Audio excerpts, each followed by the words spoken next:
Hey everyone, are you ready for some fun adventures?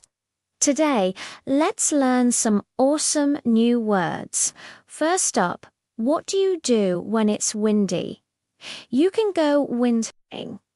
Imagine standing on a board on the water, holding a big sail and letting the wind push you super fast across the waves.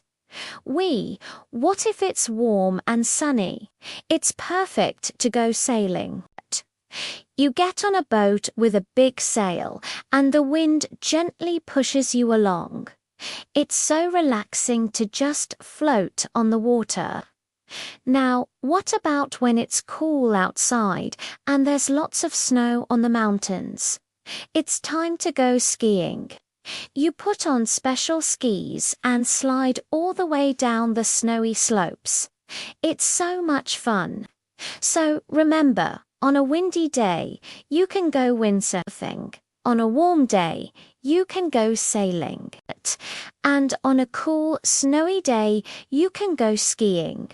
Which adventure sounds the most fun to you? Let me know.